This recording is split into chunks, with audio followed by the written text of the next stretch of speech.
Let's talk destruction that forces transformation. The 1906 San Francisco earthquake is one of the clearest examples of fire horse energy and what that actually looks like in real life. And if you saw my last video, I talked about the Great Fire of London, another fire horse year event where about 80% of London burned for multiple days. So when I say this is a clockable pattern, I mean it. So April 18th, 1906, it's the wee hours of the morning. A 7.9 magnitude earthquake hit San Francisco. The rupture runs about 270 to 300 miles along the San Andreas Fault. Buildings were collapsing immediately, roads were cracking immediately, infrastructure was just absolutely done.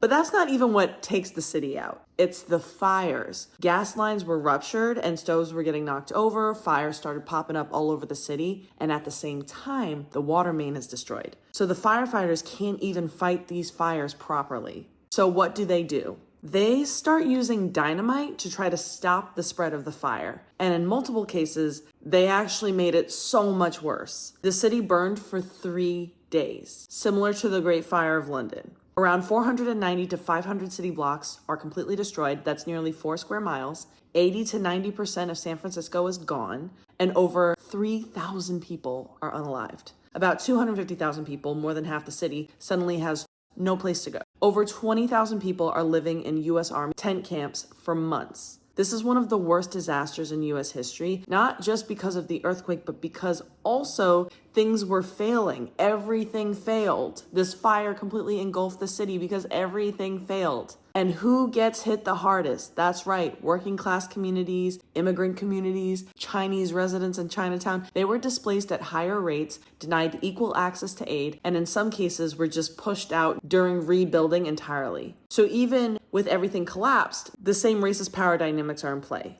Now let's zoom out, because think early 1900s. Things are already tense. Workers are organizing, strikes are happening. The industrial workers of the world forms in 1905. There's growing pressure between everyday people and the people running industries, money, and policy. So the earthquake is a natural disaster, but it also hits at a time where the system is already under immense pressure and strain.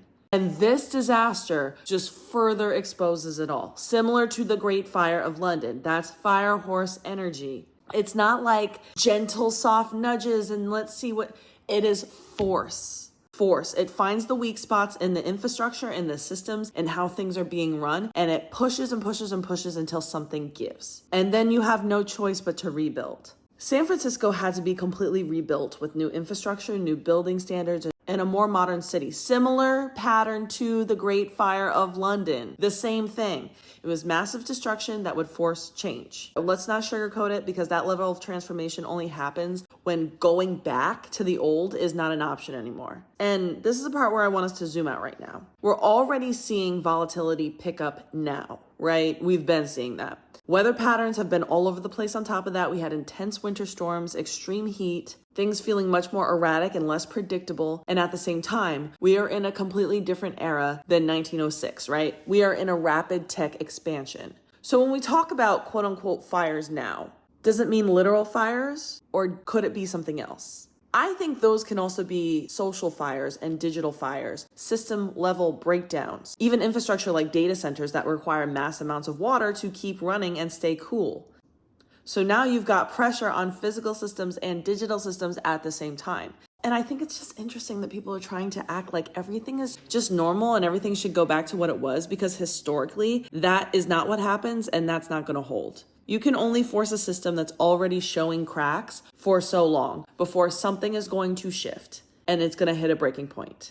I don't think that means panic, but it does mean we cannot ignore patterns. Moments like this are not random. They are pressure points. They show you what is not working, what's being stretched too thin, what's being forced to keep going when it probably shouldn't keep going. It's not just about the destruction, because it's very much going to be a thing, but it's also understanding that this destruction, whatever the fire horse energy brings, is going to be a massive turning point and a massive point of not going back. Until next time, y'all.